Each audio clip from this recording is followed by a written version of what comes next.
আজকে আমি আপনাদের কিশোরগঞ্জ জেলায় অবস্থিত বাংলা আদি মহিলা কবি চন্দ্রাবতীর বাড়িতে নিয়ে যাব।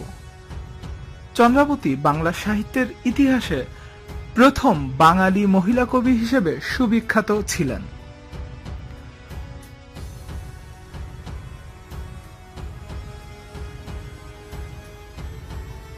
আজকে আমি আপনাদের দেখাবো বাড়ির কিছু অংশ এবং বাড়ির সামনে অবস্থিত মন্দির দুটি। আপনারা ইতোমধ্যে মন্দির দুটি দেখতে পাচ্ছেন। আমরা সরাসরি চলে যাব বাড়ির ভিতরে।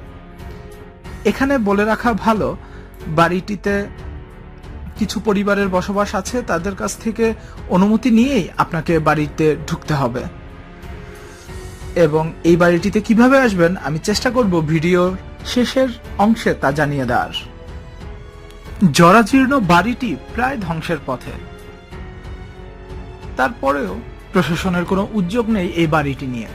এই বাড়িতে যিনি বসবাস করেন, নজরুল ভূঁইয়া তার নাম, তিনি দাবি করেন তার বাবা এই বাড়িটি কিনেছিলেন এবং ক্রয়সূত্রে তারা এই বাড়ির মালিক।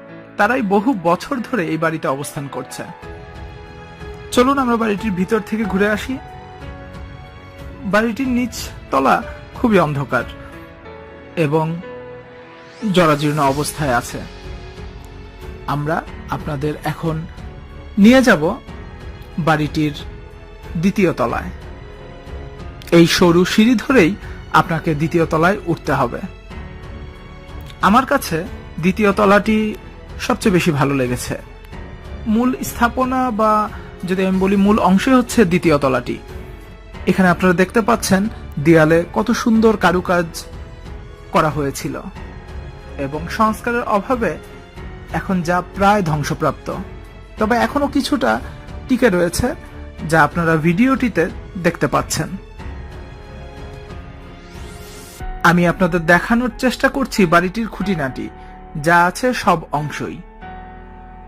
তাই ভিডিওটি কিছুটা বড় হয়ে গেছে, আশা করি আপনাদের দেখে ভালো লাগবে। বাড়ির এই অংশটি দেখতে দেখতে আপনাদের জানিয়ে দিতে চাই আপনারা কিভাবে বাড়িটিতে আসবেন। বাংলাদেশের যে কোনো জায়গা থেকে আপনাকে প্রথমে আসতে হবে কিশোরগঞ্জ।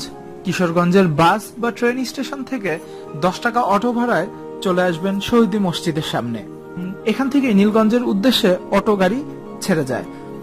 এখান থেকে আপনারা রিজার্ভ অথবা ভাড়ায় চলে আসতে পারবেন চন্দ্রাবতীর বাড়িতে।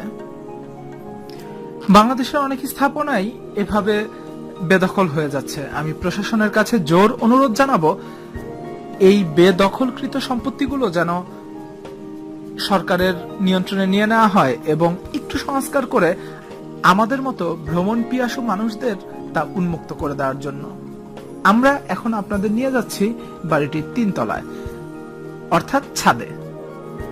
আর আমরা যেখানেই যাই না কেন আমরা চেষ্টা করব যেন যেখানে সেখানে ময়লা আবর্জনা না ফেলি।